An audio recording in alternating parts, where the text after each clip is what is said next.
ইন্না আহসানাল নাসি ইমানান আহসানুহুম খুলুকান ওয়া ইন্না মিন আহসানিহিম খুলুকান আল্লাযী ইয়াকুনু সালিমাস সদরি সাদিকাল লিসান। অর্থ, মানুষের মধ্যে সেই ব্যক্তি সবচেয়ে উত্তম ঈমানদার যার চরিত্র উত্তম, আর তাদের মধ্যে সবচেয়ে উত্তম চরিত্রের অধিকারী সেই ব্যক্তি যার অন্তর হিংসা বিদ্বেষ মুক্ত এবং যিনি সত্যবাদী। আল হাদিস। মদিনায় এক বৃদ্ধা নারী প্রতিদিন রাস্তার ধারে ময়লা আবর্জনা ছুঁড়ে দিতেন একজন মানুষকে লক্ষ্য করে।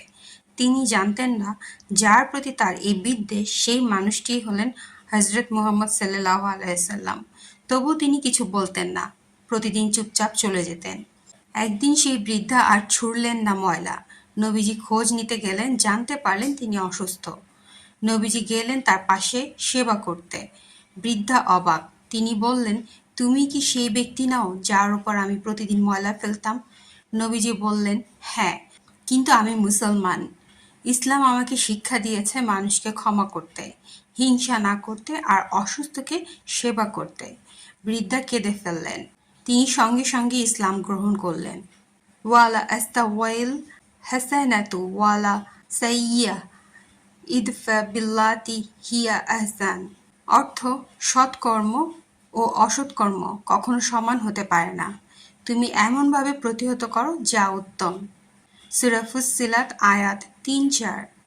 আরেকটি হাদিসে এসেছে, আল মুসলিমু মান সালিমান মুসলিমুনা মিন লিসানিহি ওয়া ইয়াদিহি।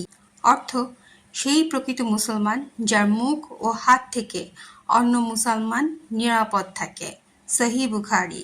আজকের এই যুগে যখন মানুষ সামান্য কারণে একে অপরকে ঘৃণা করে, হিংসা করে, মিথ্যা বলে, নিজের স্বার্থ রক্ষা করতে চায়, তখন আমাদের প্রিয় নবীজির শিক্ষা আমাদের দেখায় প্রকৃত আলো।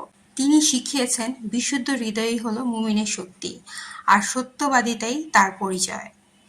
বন্ধুরা, আজ আমরা যদি অন্তর থেকে হিংসা দূর করি, সত্যকে ভালোবাসি, তবে আমরাও হতে পারি সেই সৌভাগ্যবানদের একজন যাদের আল্লাহ ভালোবাসেন, যাদের চরিত্র সুন্দর, অন্তর পবিত্র, যারা নবীজির সত্যিকারের অনুসারী। আল্লাহুম্মা যায়িন্না বিহুসনিল খুলুক। অর্থ, হে আল্লাহ, আমাদের সুন্দর চরিত্রে অলঙ্কৃত করুন। সত্যবাদিতা ও হিংসামুক্ত হৃদয়, এটাই একজন প্রকৃত মুমিনের পরিচয়। রাসূলুল্লাহ সাল্লাল্লাহু আলাইহি ওয়াসাল্লাম।